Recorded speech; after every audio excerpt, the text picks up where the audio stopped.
Hello there! Welcome back to the Spooked in Seattle Death Museum. I'm your host, Adrian Ladelia, and this is Insomnia.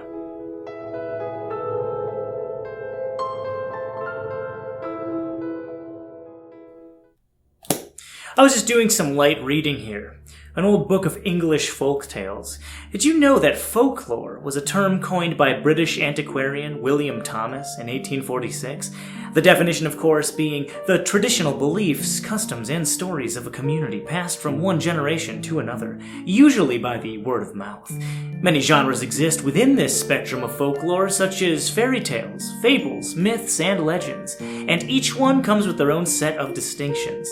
Fairy tales are stories which usually encompass magic and a fantastical premise. Fables are mostly concerned with animals who have been anthropomorphized to help teach a moral, and tall tales are usually focused on an existing person or historical figure whose exploits are blown ridiculously out of proportion. Easily recognizable examples of folklore are holidays and festivals celebrated throughout the world, and of course, the ghost story. And this evening, we will be talking about a ghost story that has gone down in American history as one of the most infamous hauntings to have ever occurred. A story that takes us back to the early 1800s. To understand the context, we need to first understand the history of how this all came to pass. Between 1803 and 1853, the United States had began its westward expansion towards the Pacific Ocean, and many changes had followed. Famous examples include the Louisiana Purchase in 1803, where the United States acquired 827,000 square miles of land from the French, west of the Mississippi, which was then followed by Lewis and Clark's expedition to the Pacific, which began in about 1804 and ended about a year later. For many people, westward expansion offered freedom and opportunity, but we're talking about a family who would pursue that same opportunity and encounter something far more dangerous than frontier life. Something that would tear their family apart and even threaten their very lives. We're talking about the legend of the Bell Witch.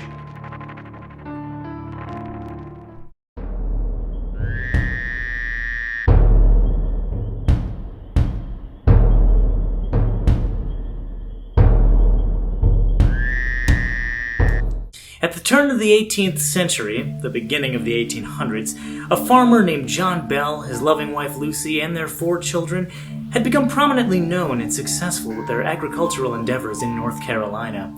However, things took a turn for the worse in about 1804 when crops began to die and the soil failed to yield any use. Like many other Americans at the time, the family had decided to make the journey west, and they set out across the Tennessee border over a series of dangerous mountains and into a land known only as the Barren Plains. This would seem foreboding enough. However, the family would encounter a danger upon arrival much worse than anything they had ever anticipated. In an attempt to find a better life, they would enter their worst nightmare. The Bell family had arrived safely a year later and settled into a small community known as Red River, which would later become Adams, Tennessee, in Robertson County. The journey was a complete success, as they would settle down and immediately begin producing a bountiful harvest, once again raising the family into prominence. John and Lucy would go on to have 2 more children, and John would eventually go on to become an elder in his local Baptist church. It would seem the risks they had taken had paid dividends. However, one morning in 1817, everything had changed. Bell was inspecting his cornfield when he came across a strange creature sitting in the center of a row. He described it as a dog-like shape bearing the head of a rabbit, and it was like nothing he had ever seen before. In a knee-jerk reaction of both shock and confusion, he fires his rifle at the beast, but to no avail. The creature had run off into the brush, and the incident had appeared to be over. Later that evening, when the family was gathered around the dinner table, strange events would begin. The family started hearing scratching noises at the door, followed by strange moans and whimpers outside of the home and windows. Upon investigating, they would always find no source, no culprit. This would go on for several nights and would be frightening enough on its own. However, as the nights go by, the activity would fluctuate, sometimes not occurring and other times growing in strangeness.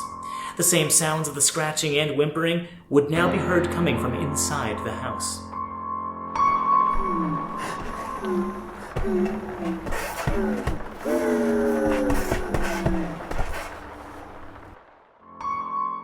The children would wake up screaming, saying they could feel rats running through their sheets and gnawing at their beds. All the while, blankets and pillows would be torn from them in their sleep and thrown across the room. The paranormal activity that had plagued the Bell family had been continuing for months, and had seemingly no sign of ever truly ending.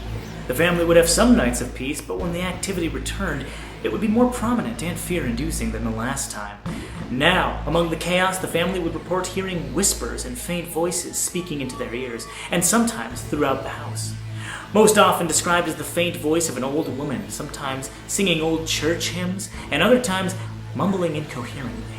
It was then that the physical contact began. The children would often wake up being attacked by an unseen assailant. They would be covered with red hand marks and cuts all over their bodies, and the girls would often have their hair pulled.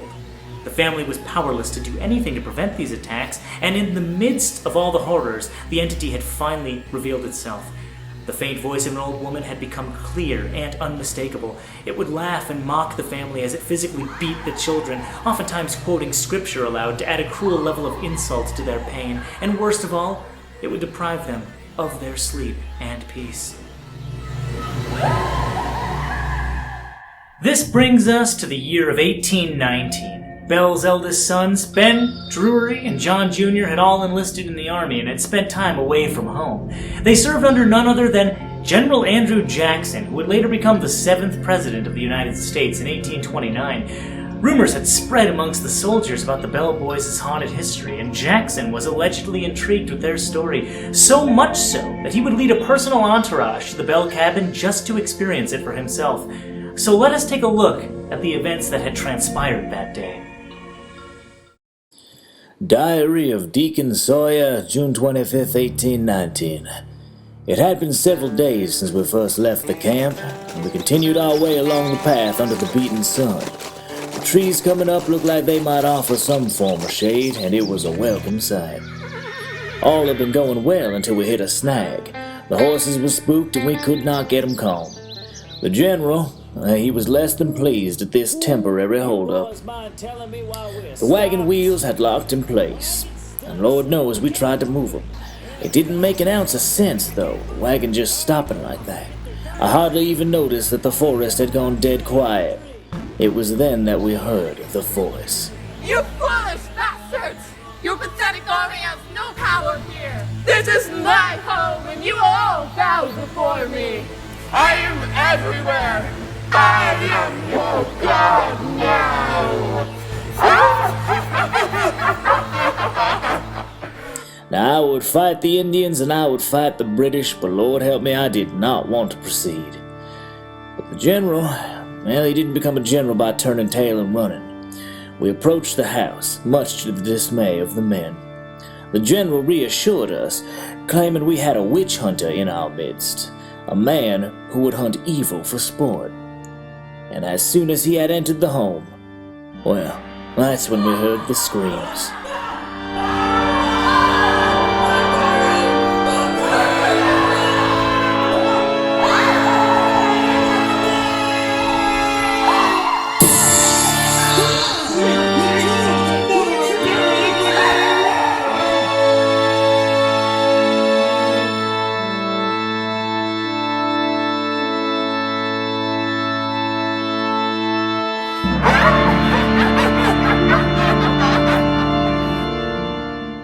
Whether or not this account is true is up for debate, and has been argued by many historians and authors.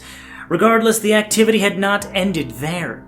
Not long after, the youngest daughter Elizabeth, also known as Betsy, had become engaged to a handsome young suitor, a Joshua Gardner.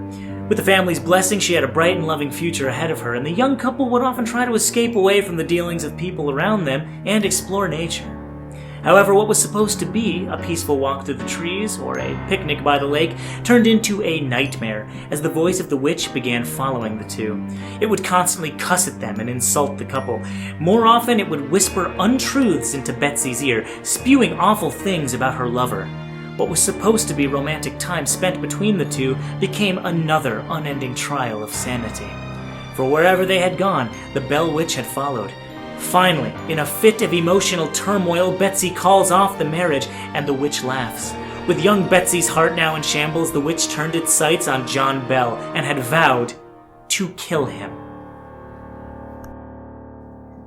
It had been 4 years since the beginning of the hauntings, and it had utterly ruined their lives. Crops had failed. John Bell was in a state of declining health and had been removed and excommunicated from his position as an elder with his Baptist church, which many people believe the hauntings may have been responsible for. He began having seizures and spasms, eventually rendering him bedridden and, unfortunately, in the constant eye of the entity.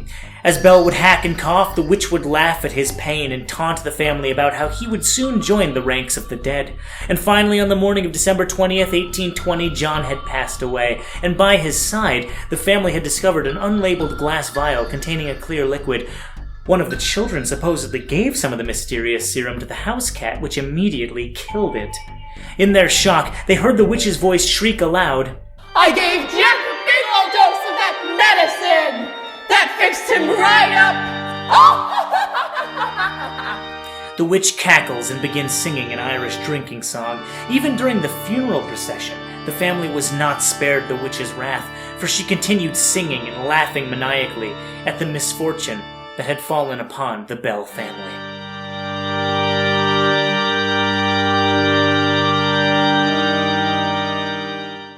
Many stories state that the entity's presence dwindled over the years after Bell's passing. Supposedly, it had taken a liking to one of the children, John Bell Jr., to whom it would discuss many things beyond the scope of human understanding. Many people believe it told him everything from future predictions to knowledge of the afterlife. The spirit had then left, but not before vowing to return to the next firstborn son in the lineage. The spirit of the Bell Witch, whatever it was, had vanished.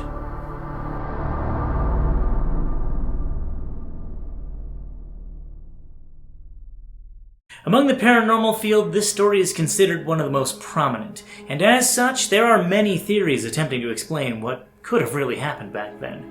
Some of them on the skeptical side, and others on the more elaborate of sides. The first theory that comes to mind is that it was a perfect example of a poltergeist, which is of course a German word for noisy ghost, a supernatural being responsible for physical disturbances such as loud noises and or objects being rearranged. Speaking of which, did you know that poltergeists are oftentimes categorized differently than normal ghosts for a number of reasons? Indeed, most often poltergeists are considered to have the following characteristics. 1. You oftentimes don't see them, as they don't tend to take a visible form.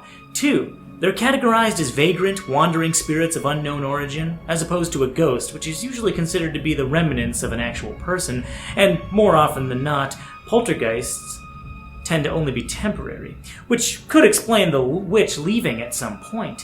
Many others claim that the hauntings could have been the result of what has been coined as RSPK, or Recurrent Spontaneous Psychokinesis, which is an involuntary and oftentimes dangerous form of psychic power, supposedly allowing someone to move objects with the power of their mind. This is oftentimes associated with children and or adolescents, and could be the reason as to why the younger children were affected by the spirit's physical torment. Of course, other people believe that the family simply could have been making it all up, as many people say that they tried to blame supernatural causes on their own shady doings and misfortunes. Other skeptics go so far as to say the family and town propagated these stories in order to draw in tourism and make their town noticed by a prominent railroad which was being constructed at the time, which would definitely boost the community's status. Although this happened some 40 years or so after. The area itself, however, was always rife with negative energy and supernatural occurrences, which many people believe may be directly related to the tense and hostile relations between the white settlers and the Native American populations at the time. So ultimately, we are left with a lot of questions we of course may never have the answers to. The area where the Bell family's cabin once stood is now simply farmland, although many say that in that area the supernatural activity is still as alive as ever. Many people report seeing ghostly lights flickering in the fields, which retreat upon approach, oftentimes called will-o'-the-wisps, which, by the way, did you know that a will-o'-the-wisp is often explained by phosphorescent gases such as methane being oxidized, which then creates photon emissions? This is why most sightings are over bogs and swamps, where gases are always bubbling around. Other people have spoke of hearing the sounds of children laughing and playing in the middle of the night, and more shockingly, people have even reported seeing shadow people wandering the area.